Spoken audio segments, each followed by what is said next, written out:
The tension in Gate 37 was palpable as passengers crowded around the desk. Flight 2243 is delayed indefinitely, the announcement had said, but no one was prepared for what would happen next. As voices rose and patience thinned, a woman in a simple blue blazer calmly approached the counter where pilot James Mercer stood, his uniform crisp but his composure fraying. Their eyes locked. "Sir," she said evenly, "these people deserve an explanation." His face flushed crimson. "Who do you think you are?" he snarled, stepping closer. The woman didn't flinch, didn't back down. Something in her quiet dignity seemed to infuriate him further. His chest heaved. His jaw tightened. In the next 5 seconds, he would make a decision that would destroy everything Head worked for, and he had no idea that the woman before him held the power to bring his entire world crashing down. Commissioner Elaine Wright began that fateful Tuesday, as she had begun most days in her 25-year career, with purpose and precision.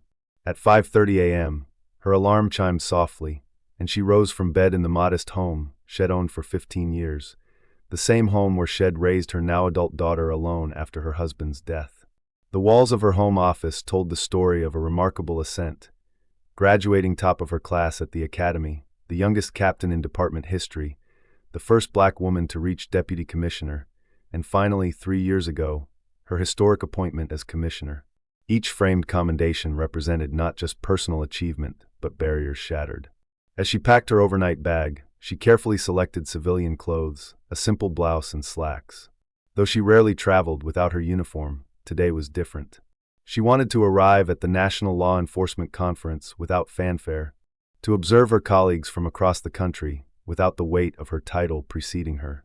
Tomorrow she would don her formal uniform for her keynote address on authority and accountability, but today she was simply Elaine. Across town, in an upscale apartment that had recently begun to feel like a prison, pilot James Mercer stared at the envelope of divorce papers on his kitchen counter. 15 years of marriage reduced to legal jargon and property divisions. His third coffee of the morning did nothing to ease the throbbing in his temples or the bitterness in his throat. Mercer's colleagues had noticed the change in him over the past year, the shorter fuse, the cutting remarks, the disdain that seemed to seep into his interactions, especially with women and minorities. 2 formal complaints had been filed against him in recent months. His supervisor had been clear. One more incident, and his 20-year career with Atlantic Airways would be in jeopardy. As he straightened his pilot's uniform in the mirror, Mercer told himself that today would be different. Today he would keep it together. Today there would be no problems. But the red-rimmed eyes that stared back at him held a storm that was far from passing. Metropolitan Airport heaved with the usual Tuesday morning chaos. Business travelers rushing between gates, families corralling children and luggage, airport staff navigating the human tide. A system-wide computer glitch had delayed several flights, including Atlantic Airways Flight 2243 to Chicago, where Commissioner Wright was scheduled to connect to her final destination. The departure board blinked ominously as on time switched to delayed, and then to delayed indefinitely. The collective groan from the waiting passengers at Gate 37 seemed to physically ripple through the terminal. Pilot Mercer had received the news about the delay just minutes before he was due to board. The maintenance issue meant at least a 2-hour setback, possibly more. As senior pilot, it fell to him to help manage the situation. Already on edge from his personal troubles, the prospect of facing angry passengers sent his stress levels soaring. Commissioner Wright observed the growing tension from her seat near the gate. 25 years in law enforcement had taught her to read a crowd, to sense when frustration might tip into something uglier. She watched as an elderly man with a cane was repeatedly rebuffed when asking for information, as a mother with twins tried unsuccessfully to get clarity on when they might depart. When Mercer finally emerged in his crisp uniform, his face was a mask of forced professionalism. The crowd surged toward him, but he raised his hands dismissively. "The situation is being handled," he announced flatly. "Please return to your seats." No explanation. No timeline. No compassion. Commissioner Wright's decision to approach him wasn't calculated. It was instinctive, the same instinct that had guided her through countless tense situations in her career. "Sir," she said, her voice clear but not confrontational, "I understand you're managing a difficult situation. But these people have places to be, connections to make. They deserve more information than return to your seats." Mercer's eyes narrowed as he took in the woman before him. Middle-aged, black, dressed simply but impeccably, speaking with the kind of authority he wasn't accustomed to being challenged with. "Ma'am," he said, the word dripping with condescension, "I don't tell you how to do your job. Don't tell me how to do mine." The commissioner didn't back down. "I'm not telling you how to do your job. I'm asking you to do it better." Something in her calm persistence triggered Mercer's already frayed nerves. His voice rose. "Who exactly do you think you are? These are airline procedures. If you don't like them, there's the door." Phones were out now, recording the confrontation. Commissioner Wright remained composed. "I'm someone who believes people deserve respect, especially when their day has been disrupted." Mercer stepped closer, invading her personal space. "You people always think you're owed something special, don't you? I have 300 passengers to worry about. I don't have time for this." The racial undertone of "you people" hung in the air like smoke. A collective intake of breath swept through the onlookers. Commissioner Wright's expression didn't change, but her voice dropped lower, steadier. "What do you mean by you people, sir?" It was the question that broke the last thread of Mercer's restraint. His face contorted with rage as he leaned in, close enough that Wright could feel his breath on her face. "I don't answer to you," he hissed. And then it happened. The moment that would play on news channels and social media feeds millions of times in the days to come. Pilot James Mercer gathered the contempt in his throat and spat directly at Commissioner Elaine Wright, the saliva landing on her cheek. The terminal went silent. Time seemed to stop in Gate 37. The shocked passengers stood frozen, phones still recording as Commissioner Wright slowly, deliberately, removed a tissue from her purse and wiped her cheek. Her eyes never left Mercer's face as she did so. "That," she said with a calm that was more chilling than any shouting could have been, "was a poor decision that you will come to regret deeply." Mercer, in the first moments after his outburst, seemed almost relieved, as if the release of his anger had provided some twisted satisfaction. But as the reality of what he had done began to sink in, as he registered the dozens of phones pointed in his direction, the first flicker of concern crossed his face. 2 airport security officers were already pushing through the crowd, responding to the disturbance. "What's going on here?" the first officer demanded, looking between Wright and Mercer. Mercer immediately shifted into damage control. "This passenger was interfering with airline operations," he said quickly. She became confrontational when asked to step back. Commissioner Wright remained silent, still dabbing at her face with the tissue. She made no move to identify herself, to pull rank, to leverage her position. She simply waited. "Ma'am, we're going to need your statement as well," the second officer said, turning to Wright. "Of course," she replied. "I'd be happy to provide it."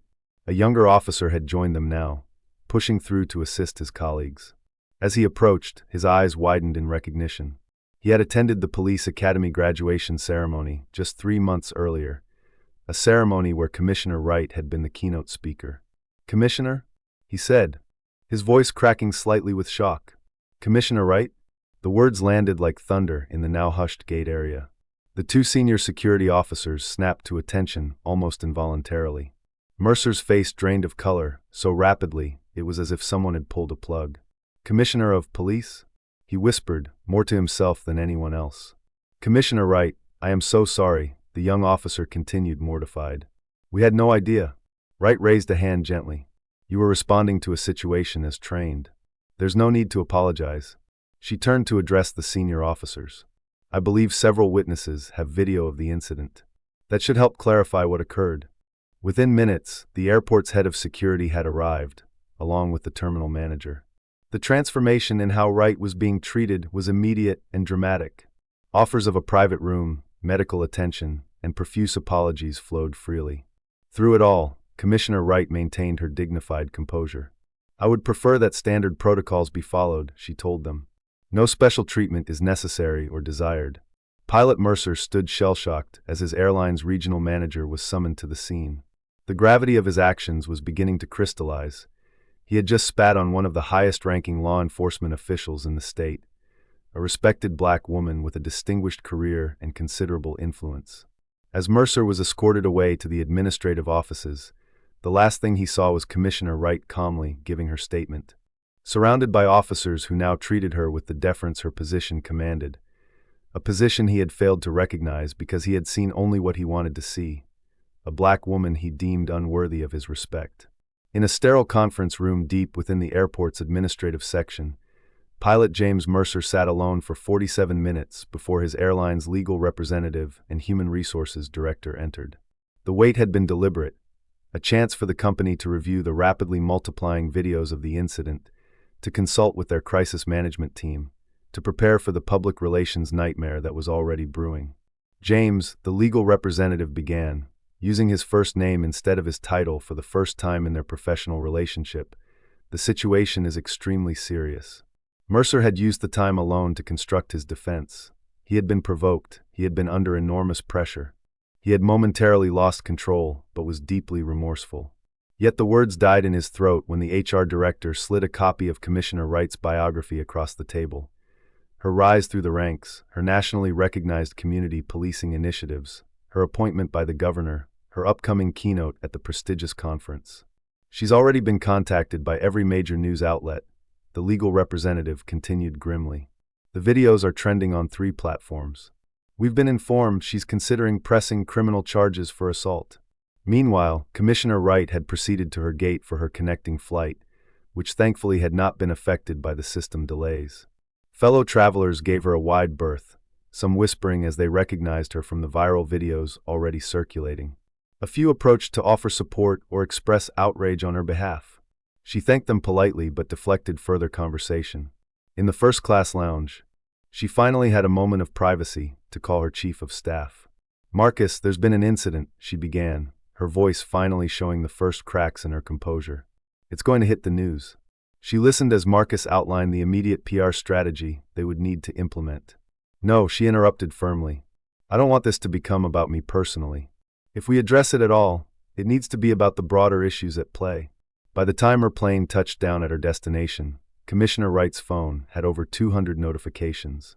The incident had indeed gone viral, with hashtags demanding #Justice for Commissioner trending nationally. Her executive assistant had fielded calls from the mayor, the governor, and multiple civil rights organizations. Back at Atlantic Airways headquarters, emergency meetings had convened at the highest levels.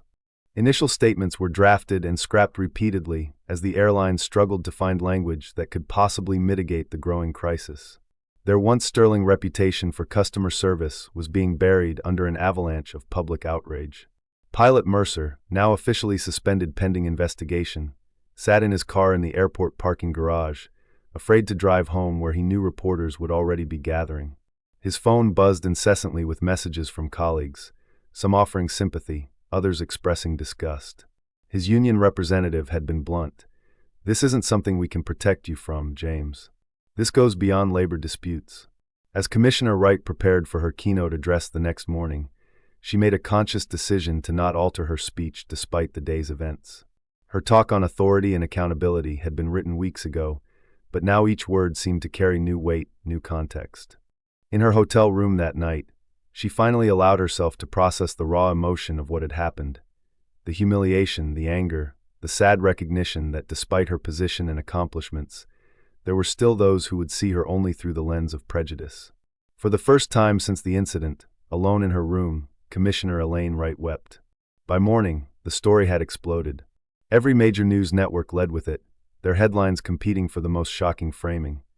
Police commissioner assaulted by airline pilot, racism in the skies, top cop spat on, pilot's career in freefall after attacking commissioner. The video had been viewed more than 7 million times across platforms. Slowed down, enhanced, analyzed frame by frame, it had become the latest exhibit in America's ongoing reckoning with racism and authority. Witnesses from the gate had become instant celebrities, fielding media requests and recounting what they had seen. She was so dignified, a retired schoolteacher told a morning show host. Even after he did that horrible thing, she never raised her voice, never lost her composure. Atlantic Airways issued their first formal statement at 8 a.m. "We are appalled by the conduct displayed by one of our employees. Such behavior is completely contrary to our values and will not be tolerated. The employee has been suspended pending a full investigation, and we are cooperating fully with authorities. We extend our deepest apologies to Commissioner Wright and all who witnessed this reprehensible incident." The statement did little to stem the tide of public outrage. #Boycott Atlantic Airways was gaining momentum by the hour. Media outlets began digging deeper into both Commissioner Wright's and Pilot Mercer's backgrounds. Wright's story emerged as one of perseverance and principle, a woman who had risen through the ranks during an era when both her gender and race had presented formidable barriers. Her initiatives on community policing, implicit bias training for officers, and transparency measures had made her department a national model. More troubling for Mercer and the airline, journalists uncovered 2 previous complaints against the pilot, one from a Latina flight attendant who had reported his consistently dismissive and demeaning treatment, and another from a group of Middle Eastern passengers who had been subjected to extra scrutiny at his insistence despite clearing all security protocols. Former colleagues reluctantly confirmed a pattern. Mercer had always been demanding and temperamental, but his behavior had grown increasingly problematic in recent years. There were red flags, admitted a former co-pilot who requested anonymity. But he was good at his job in terms of flying skills, and it's hard to confront someone about attitudes they're often careful to only display in certain company. As Commissioner Wright delivered her keynote address to a standing room-only crowd at the conference, she made no direct reference to the incident. Yet her words about the sacred trust between authority figures and the public, about the need for accountability at all levels, resonated with new power. When we wear a uniform, any uniform, we become representatives of something larger than ourselves, she told the rapt audience. We must be worthy of the authority entrusted to us, and that worthiness is proven not when things are easy, but precisely when they are most difficult.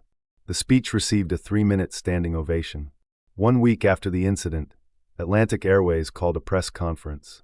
Their CEO, flanked by the company's board chair and chief diversity officer, announced pilot James Mercer's termination, effective immediately.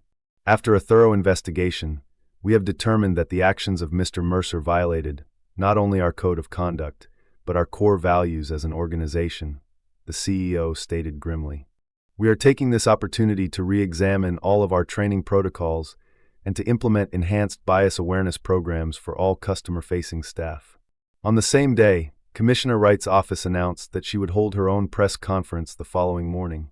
Speculation ran rampant. Would she announce a lawsuit? Call for boycotts? Demand industry-wide reforms? When she stepped to the podium, cameras flashing, Commissioner Wright looked as composed as she had in that airport terminal. Authoritative but not authoritarian, confident but not arrogant. I have decided, she announced, not to press criminal charges against Mr. Mercer. A ripple of surprise ran through the assembled press corps. This decision is not made lightly, nor is it made out of any lack of recognition of the seriousness of what occurred, she continued. Rather, it comes from my belief that true justice is not always found in punishment alone, but sometimes in transformation. She revealed that she had instead worked directly with Atlantic Airways to establish a new partnership, a comprehensive anti-discrimination training program that would be implemented across the airline industry, with her department providing expertise and oversight. What happened to me was not unique, Commissioner Wright stated firmly. It was merely visible because of my position. Every day, people face disrespect, dismissal, and discrimination because of who they are, not what they've done. If my experience can be leveraged to create meaningful change, then perhaps something valuable can emerge from something deplorable. The final scene unfolded 3 months later at a community center where the newly established Wright Initiative was hosting its first industry-wide training session. Among the participants was James Mercer, no longer in a pilot's uniform, visibly humbled, participating not by court order but by choice. During a break, he approached Commissioner Wright, who was observing the session. The conversation was brief and private, but witnesses noted that Wright listened intently to whatever Mercer said, nodded once, and extended her hand, which he shook with evident emotion. Later, when asked by a reporter about the exchange, Commissioner Wright would say only, "Reconciliation is not the same as forgetting. It's about creating a path forward that honors the truth of what happened while refusing to be defined solely by it." The Wright Initiative would go on to train thousands of airline staff over the next 2 years, eventually expanding to other transportation sectors. Bias-related complaints across participating companies dropped by 47% in the first year alone. As for pilot James Mercer, he never flew commercially again. But 18 months after the incident, his name appeared as a co-facilitator for a community dialogue series on recognizing and addressing implicit bias, a small step on a long journey of atonement.